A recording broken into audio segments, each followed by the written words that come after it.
आप लोग 104 दिन 103 दिन से आंदोलन कर रहे हैं। कितने बड़े बड़े नेता से आप लोग मिल चुके हैं? अब आज प्रेजेंट में हम लोग इस जमीन का मालिक हैं। बीडीओ, सीओ या डीसी से मिल चुके हैं। उन लोगों का आश्वासन क्या तो है? इसको साफ शब्द में समझ सकते हैं कि उन लोगों के द्वारा इन भोले भाले रैयतों को, हम ग्रामीणों को ठगने का काम किया जा रहा है। इस मामले में जो बीसीएल प्रबंधक आप लोग का रैयत का जो जमीन लिया है, बीसीएल प्रबंधक आपको पैसा वैसा कुछ दिया है? तो उस समय 5 रुपया से लेकर के 15 रुपया डिसमिल जो है मुआवजा दिया गया। झारखंड में आज अफसरशाही और प्रशासन की मिली भगत से आज झारखंड का हर एक ज़मीन को लूटा जा रहा है। इसका अगर उदाहरण देखना है तो आप झारखंड के किसी भी ब्लॉक या प्रखंड में मिलकर जाइए, बीडीओ और सीओ और सीआईओ को बिना दक्षिणा देके आपको कुछ काम नहीं होगा। इसका अगर उदाहरण देखना है तो आप किसी भी ब्लॉक में चले जाइए। ऐसा ही कुछ ज़मीन का मामला है। हम आए हुए हैं धनबाद जिला के बलियापुर प्रखंड के चांदकुइया पंचायत में गुलमोहरा मौजा में। आइए हम लोगों से बात करते हैं और जानते हैं क्या है मामला। लेकिन हम विस्तार से समझते हैं। हमारे साथ है बलियापुर पश्चिम के तरफ के जिला परिषद के प्रतिनिधि ईश्वर सिंह जी। इस मामले को सबसे पहले आप विस्तार से समझाइए। इस आंदोलन को आप जो भूमि है उसके अध्यक्ष भी हम। अच्छा, तो इस मामले को आप 104 दिन से आंदोलन कर रहे हैं, इसको आप विस्तार से समझाइए। देखिए, ये आपको ग्रामीण इस भूमि के लिए जो है भूमि आपसी के लिए संघर्ष समिति बना करके बैनर तले हम लोग आंदोलन कर रहे हैं। आज आंदोलन का 103 दिन जो है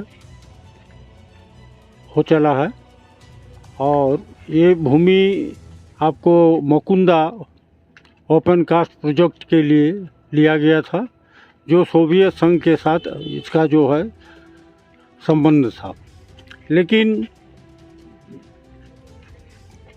और हर एक गांव का, जितने भी गांव के ज़मीन यहाँ पर लिया गया था, आपको करीब करीब 1759 एकड़ जो है ज़मीन अधिग्रहित किया गया था 16 मौजा का। और हर एक मौजा की ज़मीन किस लिए लिया जा रहा है उसको भी दर्शाया गया था कि जैसे गोलमारा का ज़मीन ओवर बॉटम के लिए लिया गया था, बेलगड़िया का ज़मीन। तो विभिन्न मौजा का जिस पर्पस के लिए ज़मीन को अधिग्रहण किया गया था वो रैयतों को बताया गया था। ये ज़मीन जो है आपका 82 से लेकर के आपको 90 तक के दरमियान जो है अधिग्रहण किया गया। लेकिन जो रैयतों को जो बीसीसीएल के साथ जो समझौता हुआ था, वो समझौता बिना पूरा किए आपको जेआरडी द्वारा जो है दिनांक 8/9/2021 को जो काम करने के लिए यहाँ पर पहुँच गया, जिससे लोगों में काफ़ी विरोध किया। लोगों में आक्रोशित था कि जिस हम लोगों के साथ जो बात हुआ है, जो समझौता हुआ है बीसीसीएल मैनेजमेंट के साथ तथा प्रशासन के साथ, उसको बिना पूरा किए हुए ही ज़बरदस्ती जेआरडी यहाँ पर जो है आपको हॉल पैक और विभिन्न मशीन लेकर के यहाँ पर पहुँच गया, जिससे रैयतों ने विरोध किया। और 8/9/2021 से लेकर अभी तक जो है हम लोगों का धरना चल रहा है। और रैयतों का ये मांग है कि जब तक जो है हमें अब जो है ये ज़मीन लिए हुए करीब 35 वर्ष हो गया, ये किसी भी प्रावधान में अब ये ज़मीन बीसीसीएल के हक़ में नहीं है। ये ज़मीन अब रैयतों के हमारे कब्जा में है और हम लोग इसमें जो है अपना ज़मीन अब हम लोग आपस चाहिए। और इसके आपस का प्रक्रिया आपको प्रशासन द्वारा भी जो है चालू किया गया था। और आपका ये दिनांक 14/2/2013 को तत्कालीन उपायुक्त धनबाद द्वारा बलियापुर सीओ को ये आदेश दिया गया था कि रैयतों को ये भूमि आपस किया जाएगा और उसके संबंध में जितने भी भूमि धारक हैं उन लोगों का जो है कागजात जमा किए जाए। हम लोगों ने कागजात भी जमा किया, लेकिन जो है अभी तक रैयतों को है ज़मीन आपस करने की कार्रवाई जो है पूर्ण नहीं हुआ। और अभी हम लोगों का यही मांग है कि डीसी के पूर्वोत्तर डीसी द्वारा जो आदेश दिया गया था भूमि आपसी का, वो प्रक्रिया चालू किया जाए। इस मामले में जो बीसीएल प्रबंधक आप लोग का रैयत का जो ज़मीन लिया है, बीसीएल प्रबंधक आपको पैसा वैसा कुछ दिया है? उस समय की जब बात है तो उस समय बीसीएल प्रबंधक आप लोग को कुछ मामले में कुछ पैसा दिया था रैयत को? देखिए, बीसीसीएल जो ये सरकार द्वारा ही ज़मीन अधिकृत होता है आपको उस समय 5 रुपया से लेकर के 15 रुपया डिसमिल जो है मुआवजा दिया गया। और किसान ने सोचा कि हमारे जो पीढ़ी है, हमारे जो नौजुवक बेकार हैं, उन लोगों को नौकरी हो जाएगा, इसी आशा में लोगों ने दिया। लेकिन अभी तक कोई नियोजन जो है यहाँ का हुआ नहीं, और ना हम लोगों को उचित मुआवजा के लिए भी हम लोगों ने जो पेमेंट लिए वो जो है पेमेंट हम लोगों ने जो है अंडर प्रोटेस्ट लिए कि हम लोगों को जो है बहुत कम भुगतान पेमेंट का किया जाता है, इसलिए अंडर प्रोटेस्ट हम लोगों ने पेमेंट लिया। और नौकरी का जो प्रावधान उन्होंने दिया था, आज तक नौकरी नहीं दिया। जो लोग उस समय नौकरी करने लायक थे, आज वो लोग बूढ़े हो चले। इसीलिए हम लोगों को अब नौकरी की भी आवश्यकता नहीं है, हम लोगों को ज़मीन वापस चाहिए। जिस तरह से पूर्व डीसी ने जो प्रावधान चालू किया था, वो जब तक चालू नहीं होगा, हम लोगों का रैयतों का जो है ये आंदोलन जारी रहेगा। आप लोग अभी तक कहाँ शिकायत किए हैं? कितने बड़े बड़े सरकारी पदाधिकारी बीडीओ, सीओ या डीसी से मिल चुके हैं?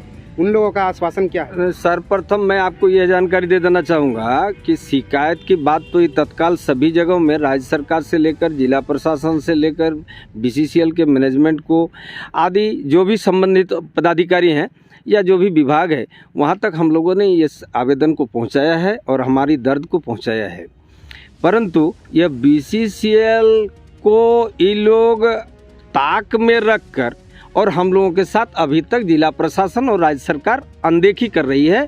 और अन्यथा ये साफ है कि जिस कारण से ज़मीन अधिग्रहित की गई थी, वो प्रोजेक्ट ही जब फेल हो गया, तदुपरांत 2012 को उपायुक्त के चैम्बर में समाहरणालय में बैठक हुई, जिसमें बीसीसीएल के लोग भी उपस्थित थे, उसमें जिला प्रशासन के लोग थे, स्वयं अधिकारी हमारे जिला अधिकारी थे और राजस्व मंत्री की उपस्थिति में ये बैठक हुई और निर्णय हुआ। निर्णय के आधार पर ज़मीन वापसी की प्रक्रिया शुरू हो गई और उसके बाद शिथिल हो गया, वो लोग चुपचाप लगा दिया। और आज भी लोग बीसीसीएल को पूछने की आशा रखता है कि बीसीसीएल को हम पूछेंगे तब रैयत को जवाब देंगे। इस तरह का जो माहौल प्रशासन में देखा जा रहा है, इससे ये लग रहा है कि सीधा सीधी यहाँ के आदिवासी तथा गैर आदिवासी किसानों को सीधा तौर पर ठगा जा रहा है। इसमें कोई दो राय नहीं है। जब एक भी बात, कोई भी कानून या कोई भी प्रक्रिया जिला प्रशासन द्वारा चालू किया जाए और उसके बाद उसको निरस्त कर दिया जाए या फिर पुनः उसके ज़मीन को हड़पने की साजिश रचा जाए, तो इसको साफ शब्द में समझ सकते हैं कि उन लोगों के द्वारा इन भोले भाले रैयतों को, हम ग्रामीणों को ठगने का काम किया जा रहा है। जो यहाँ के रैयत विस्थापित किसी तरह से अब सहने को तैयार नहीं है, क्योंकि अब वो चाह रहे हैं कि जो बातें हमारा वापसी के लिए जिला प्रशासन ने अपनाई थी, उसको पुनः चालू कर दिया जाए और हमारी भूमि वापस कर दिया जाए। आज बीसीसीएल इस जमीन के साथ किसी भी तरह का संबंध नहीं रखता है। जिस कारण से लिया गया था उसका प्रोजेक्ट फेल हो गया, तदुपरांत हमारी जमीन वापसी की प्रक्रिया शुरू कर दी गई और आज यह पुनः ठगने की प्रक्रिया जिला प्रशासन या राज्य सरकार जिसको कहिए, इन लोगों के द्वारा किया जाना, ये एक तरह से हठधर्मिता कहिए, ये जोर जुलूम कहिए, या जो भी करिए, इस तरह से हम लोगों का जो गांव के किसान हैं अब काफ़ी क्षुब्ध हैं और आज लगातार 103 दिन से धरना पर बैठे हुए हैं। अभी तक ऐसी कोई प्रक्रिया नहीं अपनाई गई जिससे कि हम लोग यह समझें कि जिला प्रशासन या राज्य सरकार की रवैया यहाँ के किसानों के प्रति है या हम लोगों के प्रति उन लोगों का हमदर्दी है। आप लोग 104 दिन 103 दिन से आंदोलन कर रहे हैं, कितने बड़े बड़े नेता से आप लोग मिल चुके हैं? इस संबंध में यह जान लीजिए कि इस क्रम में यहाँ के सभी राजनीतिक दल के लोग और विधायक, मंत्री, पूर्व मंत्री, सभी लोग यहाँ पर उपस्थित हुए, हमारी दर्द को जाने। सभी लोगों ने हमारी मांग को जायज़ ठहराया और इसकी सभी संज्ञान जिला प्रशासन को है। यहाँ तक कि हमारे वर्तमान सांसद ने जिला प्रशासन या जिलाधिकारी से 2-2 बार स्वयं मुलाकात कर हम लोगों की ज़मीन वापस करने की सिफारिश की है। है। यहाँ तक कि सांसद महोदय भी लाचार अवस्था में हम कह सकते हैं कि संसद के पटल में भी यह कहने के लिए बाध्य हुए और विगत दिनों हमारे पीएन सिंह माननीय सांसद ने संसद के पटल पर यह बात रखा कि इन किसानों की ज़मीन वापस कर दी जाए क्योंकि प्रोजेक्ट वो फेल हो गया है। तदुपरांत अभी तक ऐसी कोई क्रिया नहीं देखी जा रही है जिससे हम लोग ये आश्वस्त हों कि हम लोगों के प्रति सहानुभूति बरती जा रही है। अब हमारे साथ है चंदकुया पंचायत के पूर्व मुखिया जीतलाल सिंह जी, उनसे जानते हैं। आप बताएं आपका मांग क्या है? इन वापस कर दिया जाए। और एक बात हम आपको बताना चाहते हैं कि ये जो बीसीसीएल हरदर्मिता कर रही है ना, अब आज प्रेजेंट में हम लोग इस जमीन का मालिक हैं, जिसको पंजी 2 खतियान बोला जाता है। सारे रैयतों का उसमें हम लोगों का नाम दर्ज है। कहाँ से बीसीसीएल बोल रहा है कि मेरा जमीन है या वो अपने मन से ट्रांसफर कर दिया जरेडा को? ये अनुचित है। इसीलिए हम लोग का डिमांड है कि हमारा ज़मीन हमको वापस कर दिया जाए, क्योंकि उसके पास कोई साक्ष्य नहीं है इस तरह का हमारा ज़मीन उसका होगा।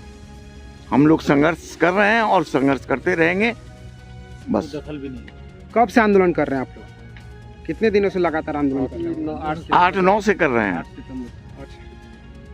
आप लोग देख रहे हैं यहाँ खाना भी बनाते हैं, यहाँ आदमी रहते भी हैं, रात में भी रहते हैं क्या? नहीं, रात को नहीं रहते। अच्छा, दिन भर लगातार दिन यहाँ भर लोग लगातार रहते हैं। रहते हैं। हाँ, चलिए, बहुत बहुत धन्यवाद आप सभी का।